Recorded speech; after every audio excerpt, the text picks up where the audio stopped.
sounding joy, repeat the sounding joy. Repeat, repeat the sounding joy. He rules the world with truth and grace, and makes the nations prove the glories of his righteousness, and wonders of his love, and wonders of his love, and wonders of his love. Greetings from Kindergarten at Bethesda, in the mighty name of our Lord and Savior Jesus Christ. Dear sisters and brothers, വിശുദ്ധയായ കന്യാമറിയാമിന് വിവാഹനിശ്ചയം ചെയ്യപ്പെട്ടിരുന്ന ജോസഫിനുണ്ടായ ദൈവിക വെളിപ്പാടാണല്ലോ ഈ ഞായറാഴ്ച നാം അനുസ്മരിക്കുന്നത്. ഇന്നത്തെ നമ്മുടെ പഠനത്തിനായി നൽകപ്പെട്ടിരിക്കുന്ന തിരുവചന പാഠങ്ങളിൽ 6 പ്രധാന ചിന്തകൾ ഉൾക്കൊണ്ടിരിക്കുന്നു. ഒന്നാമത്തേത്, ഉൾക്കരുത്തില്ലാത്തവരെ ധൈര്യപ്പെടുത്തുവാൻ. രണ്ടാമത്തേത്, ബലഹീനരെ താങ്ങുവാൻ. മൂന്നാമത്തേത്, അവരോട് ദീർഘക്ഷമ കാണിക്കുവാൻ.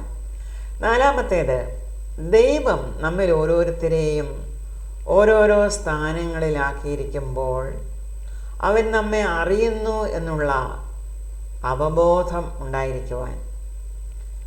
അഞ്ചാമതായി, ഈ ലോകത്തിൽ മനുഷ്യർക്ക് സംഭവിക്കുന്ന ഓരോരോ വിഷയങ്ങൾ ദൈവം അറിയുന്നില്ല, അവൻ വളരെ അകലെയാണ് എന്നുള്ള ചിന്ത തെറ്റാണെന്ന് നമ്മെ പഠിപ്പിക്കുന്നു.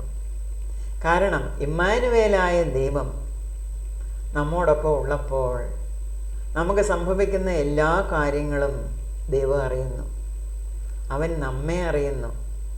എല്ലാ വിഷയങ്ങളിലും നമ്മെ സഹായിക്കുവാൻ, നമ്മുടെ പ്രശ്നങ്ങൾക്ക് പരിഹാരമുണ്ടാക്കുവാൻ ദൈവം സദാ നമ്മോടൊപ്പം ഉണ്ട്. അവൻ ഇമ്മാനുവേലാണ്. ആറാമതായി, കർത്താവിൻ്റെ നിത്യരാജ്യത്തിലേക്കുള്ള പ്രവേശനം പ്രാപിക്കുവാനും അനേകരെ അതിലേക്ക് നയിക്കുവാനും നമുക്ക് ഇടയാകണം എന്നുള്ള ചിന്ത. ഇന്നത്തെ സുവിശേഷ ഭാഗമാണ് വിശുദ്ധനായ മത്തായി എഴുതിയ സുവിശേഷം 1-ാം അധ്യായം 18 മുതൽ 23 വരെയുള്ള വാക്യങ്ങൾ. എന്നാൽ യേശുക്രിസ്തുവിൻ്റെ ജനനം ഇവണ്ണമായിരുന്നു. അവൻ്റെ അമ്മയായ മറിയം ജോസഫിന് വിവാഹം നിശ്ചയിക്കപ്പെട്ട ശേഷം അവർ കൂടി വരും മുമ്പേ പരിശുദ്ധാത്മാവിനാൽ ഗർഭിണിയായി എന്ന് കണ്ടു. അവളുടെ ഭർത്താവായ ജോസഫ് നീതിമാനാകൊണ്ടും അവൾക്ക് ലോകാപവാദം വരുത്തുവാൻ അവന് മനസ്സിലാകൊണ്ടും അവളെ ഗൂഢമായി ഉപേക്ഷിപ്പാൻ ഭാവിച്ചു. ഇങ്ങനെ നനച്ചിരിക്കുമ്പോൾ കർത്താവിൻ്റെ ദൂതൻ അവന് സ്വപ്നത്തിൽ പ്രത്യക്ഷനായി. ദാവീദിൻ്റെ മകനായ ജോസഫേ, നിന്റെ ഭാര്യയായ മറിയമിനെ ചേർത്തുകൊള്ളുവാൻ ശങ്കിക്കേണ്ട. അവളിൽ ഉൽപ്പാദിതമായത് പരിശുദ്ധാത്മാവിനാൽ ആകുന്നു. അവളൊരു മകനെ പ്രസവിക്കും. അവൻ തൻ്റെ ജനത്തെ അവരുടെ പാപങ്ങളിൽ നിന്ന് രക്ഷിപ്പാനിരിക്കെ കൊണ്ട് നീ അവന് യേശു എന്ന് പേരിടണം എന്ന് പറഞ്ഞു. കന്യക ഗർഭിണിയായി ഒരു മകനെ പ്രസവിക്കും. അവന് ദൈവം നമ്മോടുകൂടെ എന്നർത്ഥമുള്ള ഇമ്മാനുവേൽ എന്ന് പേർ വിളിക്കും എന്ന് കർത്താവ് യെശയ്യാപ്രവാചകൻ മുഖാന്തരം അരുളി ചെയ്തത് നിവൃത്തിയാകുവാൻ ഇതൊക്കെയും സംഭവിച്ചു. നാം വായിച്ചു കേട്ട ഈ വേദഭാഗത്തിലെ ജോസഫിൻ്റെ മാനസികാവസ്ഥയ്ക്ക് കാരണം തനിക്ക് ഉൾക്കരുത്തില്ലാതിരുന്നതാണ്. താൻ വിവാഹനിശ്ചയം ചെയ്ത മറിയം എന്ന ഈ പെൺകുട്ടി എങ്ങനെയുള്ളവളായിരുന്നു എന്ന് ജോസഫിന് നല്ലവണ്ണം അറിയാമായിരുന്നു. അങ്ങനെ ഒരു പെൺകുട്ടിയെപ്പറ്റി നല്ലവണ്ണം അറിയാതെ ഒരിക്കലും ഒരു പുരുഷൻ ആ പെൺകുട്ടിയെ വിവാഹനിശ്ചയം ചെയ്യുകയില്ല. മറിയം കന്യാവ്രതത്തിൽ ദേവാലയത്തിൽ വളർത്തപ്പെട്ടവളാണ് എന്നുള്ളത് ഈ ജോസഫിന് നല്ലവണ്ണം അറിയാമായിരുന്നു. അതുമാത്രവുമല്ല, നസ്രയത്തിലായിരുന്ന ഈ മറിയമ്മിൻ്റെ അടുത്ത് സ്വർഗദൂതനായ ഗബ്രിയേൽ വന്ന് സംസാരിച്ച വിവരം ആ സമയം കൊണ്ട് എല്ലാവരും അറിഞ്ഞു കാണണം. ഇതൊരു നിസ്സാര സംഭവമല്ല, ഒരു ചെറിയ കാര്യമല്ല ഇത്. ഇക്കാര്യമെല്ലാം അറിഞ്ഞിരുന്ന ജോസഫാണ് ഉൾക്കരുത്തില്ലാത്തവനായി ബലഹീനനായി മാറിയത്. തൻ്റെ വിളിയും തൻ്റെ തിരഞ്ഞെടുപ്പും എന്താണ് എന്ന് മനസ്സിലാക്കാതെ പോയത്. ഈ വിവാഹ നിശ്ചയം ദൈവത്താൽ സംഭവിച്ചതാണ്. മറിയം ഉദരത്തിൽ പേറുന്ന ശിശു അതൊരു സാധാരണ മനുഷ്യ ശിശുവല്ല, അത് സാക്ഷാൽ ദൈവപുത്രനാണ്. ലോകരക്ഷകനായി ഈ ഭൂമിയിൽ പിറക്കുവാൻ പോകുന്ന ശിശുവാണ് മറിയമ്മിൻ്റെ ഉദരത്തിലായിരിക്കുന്നത്. ആ മറിയമ്മിനെ കാത്തു പരിപാലിക്കേണ്ട ചുമതല, ആ ഒരു വിളിയാണ് ജോസഫിൽ നിക്ഷിപ്തമായിരുന്നത്. ദൈവം അതാണ് ജോസഫിനെ പറ്റി ഉദ്ദേശിച്ചത്. അപ്പോൾ ജോസഫിനുള്ള ആ വിളിയും ജോസഫിൻ്റെ ആ തിരഞ്ഞെടുപ്പും ജോസഫ് മനസ്സിലാക്കണമായിരുന്നു. ഇവിടെ നാം പ്രത്യേകം കാണുന്നു ജോസഫ് നീതിമാനാകൊണ്ട് എന്ന്. നീതിമാനായിരുന്നു. സാധാരണ ഒരു മനുഷ്യനായിരുന്നില്ല ഈ ജോസഫ്. സാധാരണക്കാരനായ ഒരു മനുഷ്യനെ കൊണ്ട് ഒരിക്കലും ഈ കന്യാമറിയാമിൻ്റെയും തൻ്റെ ഉദരത്തിൽ വളരുന്ന ആ കുഞ്ഞിൻ്റെയും രക്ഷാകർതൃത്വം ഏറ്റെടുക്കുവാൻ ദൈവം നിയോഗിക്കില്ല. നീതിമാനായ ഒരു മനുഷ്യനെയാണ് ദൈവം നിയോഗിച്ചത്, നീതിമാനായ ജോസഫ്. ജോസഫിന് പറ്റിയത് ജോസഫ് ബലഹീനനായിപ്പോയി, ഉൾക്കരുത്തില്ലാത്തവനായിപ്പോയി. അതിനാൽ തന്നെയാണ് ദൈവം ആ സ്വർഗദൂതനെ തന്നെ ജോസഫിൻ്റെ അടുത്തേക്ക് അയക്കുന്നത്.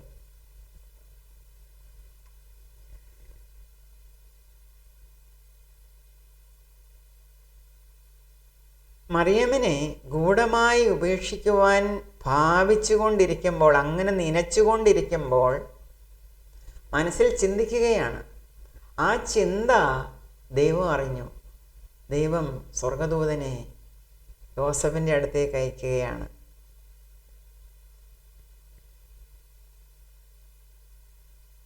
ഇങ്ങനെ നനച്ചിരിക്കുമ്പോൾ കർത്താവിൻ്റെ ദൂതൻ ജോസഫിന് സ്വപ്നത്തിൽ പ്രത്യക്ഷനായി.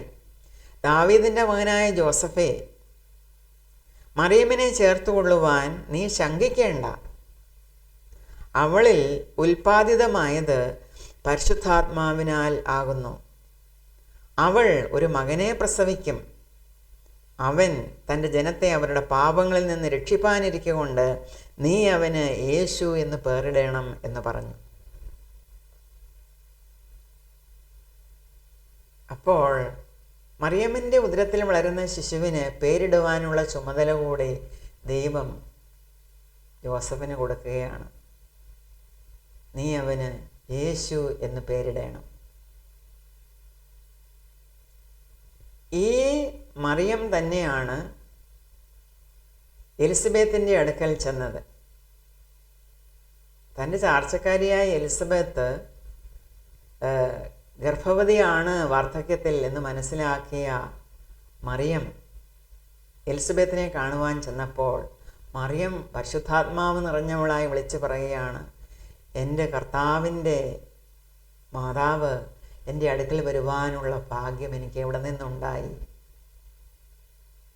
തിയോട്ടോക്കോസ് എന്നാണ് അവിടെ പറഞ്ഞിരിക്കുന്നത്.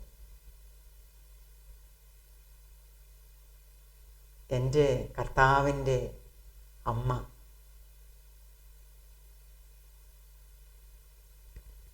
പരിശുദ്ധാത്മാവ് പറയുകയാണ് മറിയമ്മിൻ്റെ ഉദരത്തിൽ ഇരിക്കുന്നത് സാക്ഷാൽ ദൈവമാണ് എന്ന്. ആ ദൈവപുത്രനെയാണ് മറിയം പ്രസവിക്കുവാൻ പോകുന്നത്. അങ്ങനെ അവൾ ദൈവപ്രസവിത്രിയാകുകയാണ്. അപ്പോൾ കന്യകയായ ഈ മറിയം ഗർഭവതിയായി ഒരു മകനെ പ്രസവിക്കുന്നു. ക്രിസ്തു സഭയുടെ ഏറ്റവും ഫണ്ടമെൻ്റലായിട്ടുള്ള വിശ്വാസമാണ് യേശുക്രിസ്തുവിൻ്റെ കന്യകാജനനം. നാം ഇതിനെപ്പറ്റി അടുത്ത വചനപാഠത്തിൽ കൂടുതലായി പഠിക്കും. അതായത് യെശയ്യാവിൻ്റെ പ്രവചനം 7-ാം അധ്യായം. Prophecy of Isaiah chapter 7 verses 10-17. യേശുക്രിസ്തുവിൻ്റെ ജനനത്തിന് 700-ൽ പരം വർഷങ്ങൾക്ക് മുമ്പ് പ്രവാചകനായ യെശയ്യാവ് പ്രവചിച്ചിരുന്നു. ഇമ്മാനുവേൽ, ദൈവം രക്ഷകനായി വരുന്നു, അവൻ കന്യകയിൽ ജനിക്കുവാൻ പോകുന്നു. യെശയ്യാവ് ഇത് പ്രവചിച്ചത് അന്നത്തെ യഹൂദ രാജാവായ ആഹാസിനോടായിരുന്നു.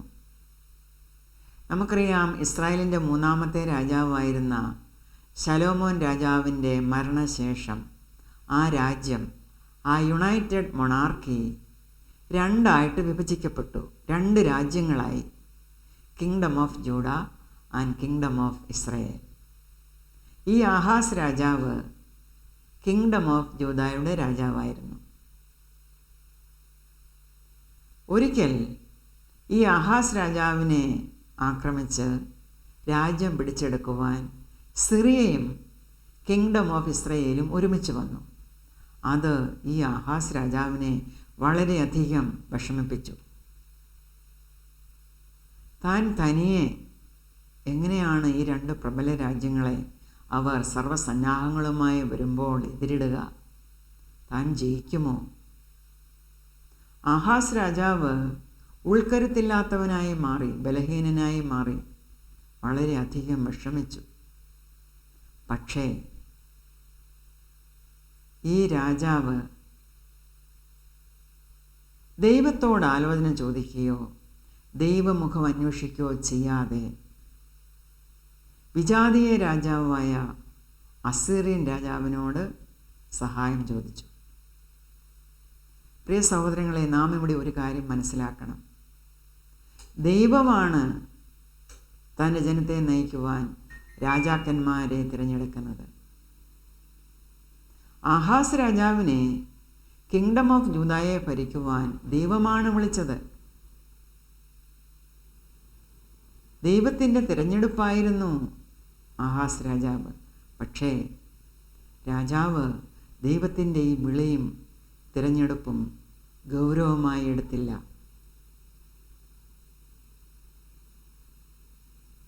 ദൈവത്തെ അനുസരിക്കാത്ത, അനുസരണം കെട്ട ഒരു രാജാവായി, ദൈവത്തിൻ്റെ സഹായം നിരസിക്കുന്നവനായി, ദൈവത്തിൻ്റെ അടയാളങ്ങൾ റിജക്റ്റ് ചെയ്യുന്നവനായി ഒരു ദുഷ്ടരാജാവായി ഈ ആഹാസ് മാറിക്കഴിഞ്ഞു. പക്ഷേ സ്നേഹവാനായ ദൈവം തൻ്റെ ജനത്തോടുള്ള വിശ്വസ്തതയും കരുണയും ഓർത്ത് രാജാവിനെ ധൈര്യപ്പെടുത്തുവാൻ പ്രവാചകനെ അങ്ങോട്ടയക്കുന്നു. നീ തനിയേ ഉള്ളൂ എന്നോർത്ത് ഭയപ്പെടേണ്ട. നിനക്കെതിരായി വരുന്ന ശത്രു രാജ്യങ്ങൾ എത്ര അധികമുണ്ടെങ്കിലും അവർ നിന്നെ തോൽപ്പിക്കുകയില്ല, നീ അവരെ തോൽപ്പിക്കും. അവർ നിന്നെ ജയിക്കുകയില്ല, നീ അവരെ ജയിക്കും. അതിനാൽ ധൈര്യമുള്ളവനായിരിക്കുക. ഇത് വിശ്വസിക്കുവാൻ നിനക്ക് കഴിയുന്നില്ല എങ്കിൽ നീ എന്നോട് ഒരടയാളം ചോദിച്ചു കൊള്ളുക. ഇതാണ് ദൈവം പ്രവാചകനിൽ കൂടെ ആഹാസ് രാജാവിനോട് പറഞ്ഞത്. നമുക്ക് വായിക്കാം വേഴ്സ് 10 ഓൺവേർഡ്സ്. യഹോവ പിന്നെയും ആഹാസിനോട്, നിന്റെ ദൈവമായ യഹോവയോട് താഴെ പാതാളത്തിലോ മീതെ ഉയരത്തിലോ ഒരു അടയാളം ചോദിച്ചു കൊള്ളുക എന്ന് കൽപ്പിച്ചു. അതിന് ആഹാസ്, ഞാൻ ചോദിക്കുകയില്ല, യഹോവയെ പരീക്ഷിക്കുകയുമില്ല എന്ന് പറഞ്ഞു. അതിന് അവൻ പറഞ്ഞത്, ദാവീദ് ഗൃഹമേ കേൾപ്പീൻ, മനുഷ്യരെ മുഷിപ്പിക്കുന്നത് പോരാഞ്ഞിട്ടോ നിങ്ങൾ എൻ്റെ ദൈവത്തെ കൂടെ മുഷിപ്പിക്കുന്നത്? അതുകൊണ്ട് കർത്താവ് തന്നെ നിങ്ങൾക്കൊരു അടയാളം തരും. കന്യക ഗർഭിണിയായി ഒരു മകനെ പ്രസവിക്കും, അവന് ഇമ്മാനുവേൽ എന്ന് പേർ വിളിക്കും. താഴെ പാതാളത്തിലോ മീതെ ഉയരത്തിലോ ഒരു അടയാളം ചോദിച്ചു കൊള്ളുക. As deep as sure or as high as heaven, the Lord is offering to do something miraculous. അങ്ങനെ എന്താണ് നമുക്ക് ദൈവത്തോട് ചോദിക്കുവാനുള്ളത്? ഏതടയാളമാണ് ചോദിക്കുവാനുള്ളത്? ഇതിനേക്കാൾ വലിയ ഒരു അടയാളമില്ല, ഇതിനേക്കാൾ വലിയ ഒരു അത്ഭുതമില്ല. അതുപോലെയുള്ള ഒരു അത്ഭുതമാണ് കന്യക ഗർഭിണിയായി ഒരു മകനെ പ്രസവിക്കും എന്നുള്ളത്. യേശുക്രിസ്തുവിൻ്റെ കന്യകാജനനം അത് എത്ര വലിയ ഒരു അത്ഭുതമായിരുന്നു. It is a miracle as deep as sure and as high as heaven. ഇവിടെ രാജാവ് അടയാളം നിരസിച്ചിട്ടും God shows his people steadfast love, faithfulness and grace.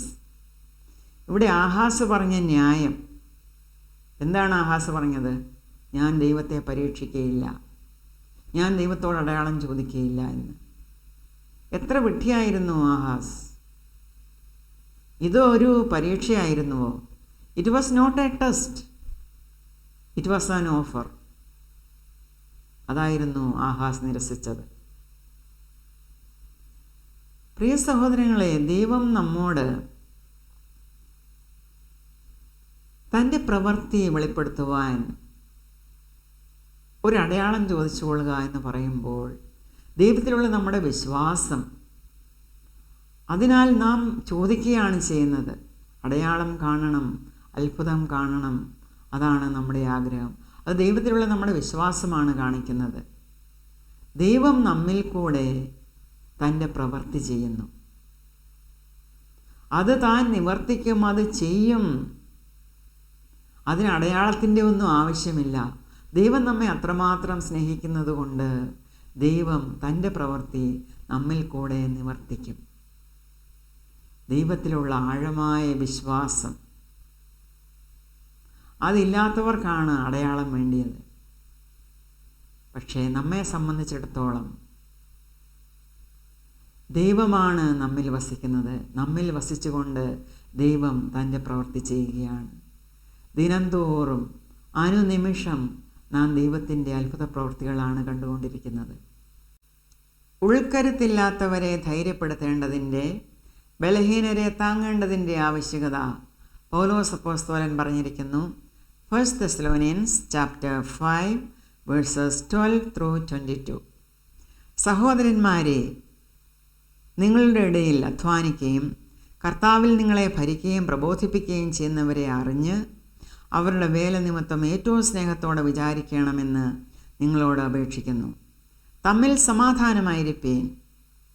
സഹോദരന്മാരെ, ഞങ്ങൾ നിങ്ങളെ പ്രബോധിപ്പിക്കുന്നത് ക്രമം കെട്ടവരെ ബുദ്ധി ഉപദേശിപ്പീൻ, ഉൾക്കരുത്തില്ലാത്തവരെ ധൈര്യപ്പെടുത്തുവീൻ, ബലഹീനരെ താങ്ങുവീൻ, എല്ലാവരോടും ദീർഘക്ഷമ കാണിപ്പീൻ, ആരും തിന്മയ്ക്ക് പകരം തിന്മ ചെയ്യാതിരിപ്പാൻ നോക്കുവീൻ, തമ്മിലും എല്ലാവരോടും എപ്പോഴും നന്മ ചെയ്തുകൊണ്ടിരിപ്പീൻ, എപ്പോഴും സന്തോഷിപ്പീൻ, ഇടവിടാതെ പ്രാർത്ഥിപ്പീൻ, എല്ലാറ്റിനും സ്തോത്രം ചെയ്യുവീൻ. ഇതല്ലോ നിങ്ങളെക്കുറിച്ച് ക്രിസ്തുയേശുവിൽ ദൈവേഷ്ടം. ആത്മാവിനെ കെടുക്കരുത്, പ്രവചനം തുച്ഛീകരിക്കരുത്. സകലവും ശോധന ചെയ്ത് നല്ലത് മുറുകെ പിടിപ്പീൻ, സകലവിധ ദോഷവും വിട്ടകലുവീൻ. നമ്മെക്കുറിച്ചുള്ള ദൈവത്തിൻ്റെ ഇഷ്ടം ഇവിടെ പറഞ്ഞിരിക്കുന്നത് എപ്പോഴും സന്തോഷിക്കുവാനാണ്. ഇടവിടാതെ പ്രാർത്ഥിപ്പീൻ, എല്ലാറ്റിനും സ്തോത്രം ചെയ്യുവീൻ.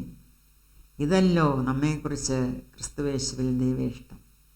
നമ്മെ എന്തിനാണ് ദൈവം വിളിച്ചിരിക്കുന്നത്? എന്തിനാണ് ദൈവം നമ്മെ തിരഞ്ഞെടുത്തിരിക്കുന്നത്?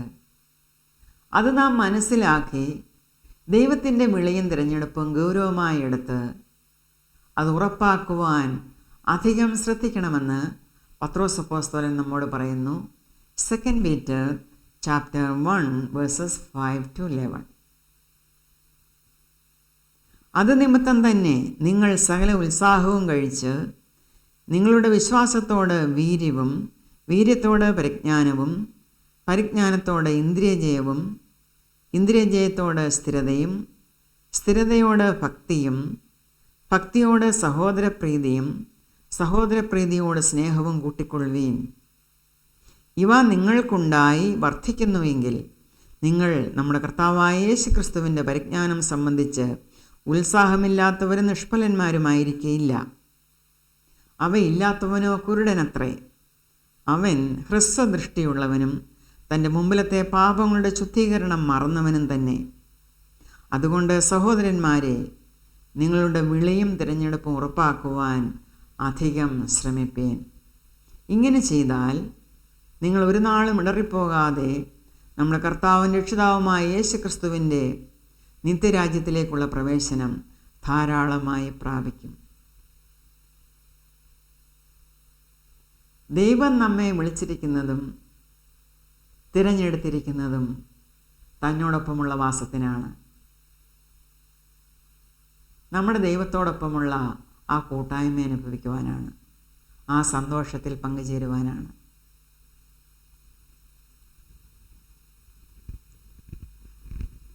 But to obtain these gifts, you need more than faith. You must also work hard to be good, and even that is not enough.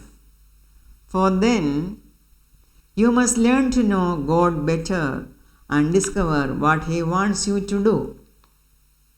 Next, learn to put aside your own desires so that you will become patient and godly, gladly letting God have His way with you.